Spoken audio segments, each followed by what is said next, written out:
వర్షాకాలం మొదలైంది. ఎట్లేదన్నా పిల్లల దగ్గర నుంచి పెద్దవాళ్ళ వరకు కూడా దీర్ఘకాలిక సమస్యలు అనేది ఈ సీజన్‌లో బాగా ఎక్కువగా ఉంటాయి. అందులోనూ ఇప్పుడు వాటర్ పాండ్స్‌లో కూడా బేసిక్‌గా చూసుకున్నట్లయితే గనుక దోమలవి ఎక్కువయ్యి ఈ మలేరియా, డెంగ్యూ ఇటువంటి జ్వరాలు కూడా బాగా వస్తూ ఉంటాయి. ఒక్కసారి వీటి మీద అవేర్‌నెస్ కోసం మనతో పాటు present Ravi Helios hospital doctor Vijay Bhaskar Goud గారున్నారు. ఆయన్నడిగి అసలు ఈ టైంలో ఎలాంటి జాగ్రత్తలు తీసుకునే ప్రయత్నం చేద్దామో కనుక్కుందాం. నమస్తే సార్. ఎలా ఉన్నారు? Fine, great. రైట్. సో, అంటే ఇప్పుడు బేసిక్‌గా చూసుకుంటే ఈ రెయినీ సీజన్‌లోని ఎక్కువగా దీర్ఘకాలిక సమస్యలు వస్తూ ఉంటాయి. అందులోను ఫ్లూ డిసీజెస్ బాగా వచ్చినా సరే, ఈ మలేరియా, డెంగ్యూ గూడా వస్తూ ఉంటుంది. ఏ విధమైన జాగ్రత్తలు తీసుకోవాలి? అబ్సల్యూట్లీ. మనకు చాలా క్రోనిక్ డిజీజెస్ ఉంటాయి. క్రోనిక్ ఇల్‌నెస్ అంటే దీర్ఘకాల వ్యాధులు. వీటిలో మనకు ఎక్కువగా అల్జైమర్స్, ఓల్డ్ ఏజ్ సమస్యలు గానీ, లేకపోతే ఆర్థరైటిస్ గానీ, లేకపోతే ఆస్తమా ఈ సీజన్‌లో ఎక్కువగా మనం ఫ్లూ డిసీజ్ తోటి మనకు సమస్యలు వస్తుంటాయి. దాంతోపాటు క్యాన్సర్ అనేది యూజువల్‌గా దీర్ఘకాల వ్యాధుల కింద. క్రోనిక్ అబ్స్ట్రక్టివ్ అంటే లంగ్స్, ఊపిరితిత్తుల నుండి వచ్చే సమస్యలు. క్రోన్స్ డిజీజ్ అంటే ఇది పేగుకు సంబంధించిన డిజీజ్. అంతే దాంతోపాటు సిస్టిక్ ఫైబ్రోసిస్, డిమెన్షియా అంటే ఇది కూడా ఒక టైప్ ఆఫ్ అల్జీమర్స్ అండి. తర్వాత డయాబెటీస్ ఈ మధ్య కాలంలో స్ట్రెస్ వలన దీర్ఘకాల వ్యాధులు వన్ ఆఫ్ ద టాప్ రేంజ్‌లో ఎక్కువ వ్యక్తులు, ఈవెన్ యంగ్‌స్టర్స్ కూడా డయాబెటీస్‌కి లోనవుతున్నారు. Stress, irregular habits, food habits, లేకపోతే వర్క్ టెన్షన్స్ కానీ, ఏదైనా ఇట్లాంటి ఫ్యామిలీ ఇష్యూస్ కానీ, ఫ్యామిలీ పరంగా వచ్చే ఇష్యూస్ కానీ, సమస్యలతోటి డయాబెటీస్ వస్తుంది. అలాగే ఎండోమెట్రోసిస్ అంటే ఇది మనకు యూట్రస్కి సంబంధించి, గర్భసంచికి సంబంధించిన ఇష్యూస్ మనకు ఎక్కువగా వస్తుంటాయి.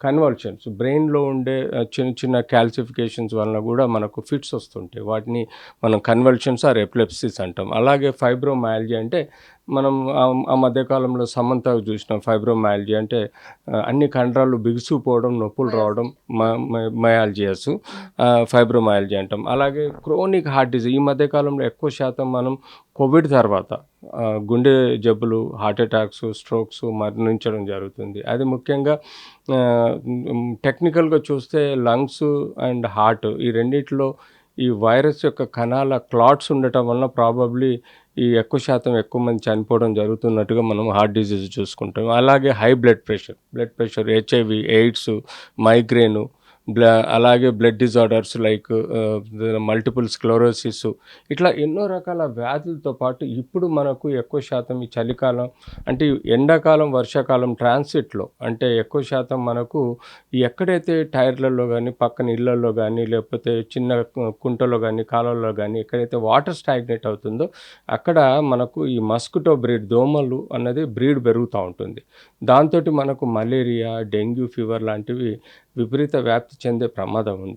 So absolutely even public health system, government ఎంత కేర్ తీసుకున్నా కూడా ఇండివిజువల్గా ఒక పర్సన్ బయటకు వచ్చినప్పుడు కంప్లీట్ గుడ్డలు కప్పుకోకుండా ఉంటే ఈ మస్కిటో బైట్ ద్వారా కూడా ఈ మలేరియా అండ్ డెంగ్యూ ఫీవర్స్ అంటే యూజువల్గా సిమ్టమ్స్ మలేరియాలో జనరల్గా ఫీవర్స్తో పాటు ఈవినింగ్ రైజ్ టెంపరేచర్ ఉంటుంటుంది. అంతేకాకుండా చిల్స్ అండ్ రైగర్స్ అంటే సాయంత్రం జ్వరం పెరుగుతూ ఉంటుంది. అంతేకాకుండా వణుకు అన్నది బాడీలో ఉంటుంది. దీన్ని మనం టిపికల్గా మలేరియా ఫీవర్ అంటాం. అలాగే డెంగ్యూ ఫీవర్ కూడా టిపికల్గా ఫీవర్తో పాటు బాడీ పెయిన్స్ వచ్చేసి ప్లేట్లెట్స్ బాడీలో ఎర్ర రక్త కణాల్లో మన రక్తంలో ఉండే ప్లేట్లెట్స్ సంఖ్య 4.5 లక్షలు ఉండాల్సింది క్రమేణా తగ్గిపోయి ఈవెన్ 20కి డ్రాప్ అయినప్పుడు బాడీలో బ్లీడింగ్ అయి చనిపోయే ఆస్కారం ఉంటుంది. సో ఇట్లాంటి సిమ్టమ్స్ ఈ మలేరియాకును ఈ యొక్క డెంగ్యూ ఫీవర్ను మనం బేరీజ్ వేసుకోవాలి. సో మలేరియా అనేది బేసిక్గా ఫీవరు, ఈవినింగ్ రైజ్ టెంపరేచర్ ఉంటే డెంగ్యూ ఫీవర్లో కంటిన్యూస్ హైగ్రేడ్ ఫీవర్ వచ్చేసి బాడీ ప్లేట్లెట్స్ పడిపోవడము, బాడీలో అక్కడక్కడ ఎర్రటి మచ్చలు కనబడడం. అంటే ఎప్పుడైతే ప్లేట్లెట్స్ బాడీలో పడిపోతాయో అప్పుడు అక్కడ బ్లీడింగ్ డిజార్డర్స్ డెవలప్ అయ్యి బాడీలో ఎర్రగా మచ్చలు ఏర్పడే ప్రమాదం ఉంటుంది, నోట్లో బ్లీడింగ్ అయ్యే ప్రమాదం. సో ఇలాంటి తేడాలు మీరు తెలుసుకోవాల్సిన అవసరం ఉంది. కన్ఫర్మ్ చేయడానికి రక్త పరీక్షల ద్వారా మనం కన్ఫర్మ్ చేసుకోవాలి. అలాగే బేసిక్గా మలేరియా అంటే బేసిక్ కేర్ తీసుకుంటూ దానికి ఇవ్వాల్సిన యాంటీ మలేరియల్ డ్రగ్స్ మనకు అవైలబుల్ గవర్నమెంట్లో ఉన్నాయి, బయట ఉన్నాయి. But prevention is better than treatment అన్నట్టు మనము బేసిక్గా ఈ సీజన్లో మస్కిటోస్ వ్యాప్తి చెందకుండా mosquito nets, mosquito kits, mosquito repellents, ointments ఇవి వాడుతూ మీరు ఇళ్ళ పక్కన ఉండే వాటర్ స్టాగ్నెంట్ ఏరియాస్ని తీసివేయండి. తద్వారా మస్కిటోస్ రాకుండా మీకు ఇది ప్రివెన్షన్ అంటారు. అలాగే పబ్లిక్ హెల్త్ సిస్టంలో కూడా ఫాగింగ్ చేస్తారు, ప్రాపర్ కేరింగ్ తీసుకుంటారు గవర్నమెంట్. దాటితో పాటు మీరు కూడా బేసిక్ కేర్ అనేది తీసుకోవాలి. సో ఏదైనా ఫీవర్ వచ్చి ఈవినింగ్ రైజ్ టెంపరేచర్ ఉంటే ఇమ్మీడియట్లీ ఒక ఫిజిషియన్ కలిసి ప్రాపర్ కేర్ తీసుకోవాలి. వీటిని కన్ఫర్మ్ చేసుకోవడానికి బేసిక్ రక్త పరీక్షలు ఉంటాయి. పారాసైట్, మలేరియల్ పారాసైట్ కోసం ఒకటి ఉంటుంది, డెంగ్యూకు ప్లేట్లెట్ కౌంట్ ఒకటి చూస్తాము, ఐజీజీ ఐజీఎం టెస్టులు కూడా చేస్తాం. సో ఇలాంటి టెస్టులు చేయటం వలన మనకి ఇప్పుడున్న ధర్మిలో ఈ సీజనల్ డిజీజెస్ ఏవైతే ఉన్నాయో వీటిని మనం prevention is better than treatment. అంటే ముందు మిమ్మల్ని మీరు కాపాడుకునే ప్రయత్నం చేయండి. అన్ఫార్చునేట్లీ మీకు ఈ మస్కిటోస్ వలన ఈ 2 వ్యాధులు వస్తే మాత్రం తప్పకుండా ఇమ్మీడియట్లీ డాక్టర్ దగ్గరికి వెళ్ళండి. బేసిక్గా ఫ్యామిలీ ఫిజిషియన్ దగ్గరికి వెళ్ళండి. ప్రతి చిన్న వ్యాధికి కూడా మీరు కార్పొరేట్ హాస్పిటల్లో తిరిగితే ఎగ్జార్బెంట్ లోడ్ పడుతుంది. కాబట్టి బేసిక్గా మీ ఫ్యామిలీ ఫిజిషియన్ కలిసి బేసిక్ మెడిసిన్ తీసుకుంటూ కేర్ తీసుకోండి. ఎప్పుడైతే బ్లీడింగ్ డిజార్డర్స్ ఎక్కువ కనపడితే probably you need an admission. Hospital admit అయ్యి ప్రాపర్ కేరు, ప్లేట్లెట్ ట్రాన్స్ఫ్యూషను, ఎస్డిపిస్ అంటారు, అవి ఇవ్వటం వలన బాడీలో మనకు ప్లేట్లెట్స్ ఇంప్రూవ్ అయ్యి పర్సన్ రికవర్ అయ్యే ఆస్కారం కూడా బాగుంటుంది. అలాగే ఇంకా స్కూల్కి అంటే అకాడమిక్ ఇయర్ స్టార్ట్ అయింది, పిల్లల్లో కూడా దీర్ఘకాలిక వ్యాధులు అంటే అంటే కూడా వస్తూ ఉంటాయి. అంటే ఒకరి నుంచి ఇంకొకరికి ట్రాన్స్ఫర్మేషన్ అనేది చాలా ఈజీగా అవుతూ ఉంటుంది. బట్ పిల్లల పట్ల ఏ విధమైన జాగ్రత్త తీసుకోవాలంటారు? ఇలాంటి యూజువల్గా 3 సిస్టము ట్రై కేర్ తీసుకోవాలండి. Parents, public health system and teachers, colleges. ఇక్కడ మెయిన్గా పేరెంట్స్ ప్రాపర్గా వాళ్ళకి డ్రెస్ కోడ్ ఇవ్వాలి. స్పెషల్లీ ఈ సీజన్లో ఫుల్లీ కవర్డ్ డ్రెస్ కోడ్స్ ఇచ్చేసి వాళ్ళకి జాగ్రత్తగా ఉండాల్సిన పద్ధతులు నేర్పాలి. ఎక్కడైతే ప్లే ఏరియాలలో, వాటర్ ఏరియాలలో ఆడకుండా జాగ్రత్త పడే విధంగా చూసుకోవాలన్నట్టు చెప్పాలి పిల్లలకి.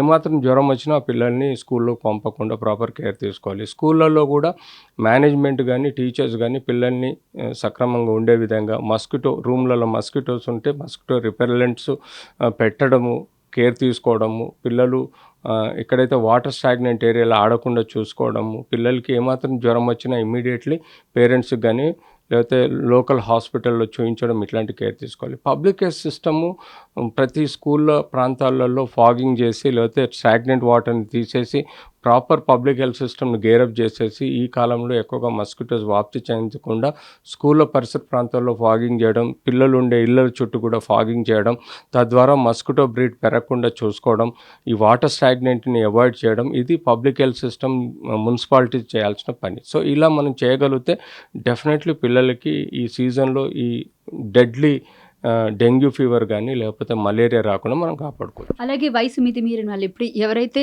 60, 65, 60 నుంచి ఎవరైతే డయాబెటిక్ పేషెంట్స్ ఉంటారో వాళ్ళల్లో కూడా కొంతమందికి ఈ నాట్ ఓన్లీ డయాబెటిక్స్, బీపీ ఏదైతే మల్టిపుల్ డిసీజెస్ ఏవైతే ఉంటాయో వాళ్ళకి డయేరియా వచ్చిన తర్వాత కంట్రోల్ అవ్వడం కూడా కొంచెం కష్టంగా ఉంటుందని ఈ మధ్య కాలంలో పేషెంట్స్ బాగా ఎక్కువ వస్తున్నారు గవర్నమెంట్ హాస్పిటల్స్లో.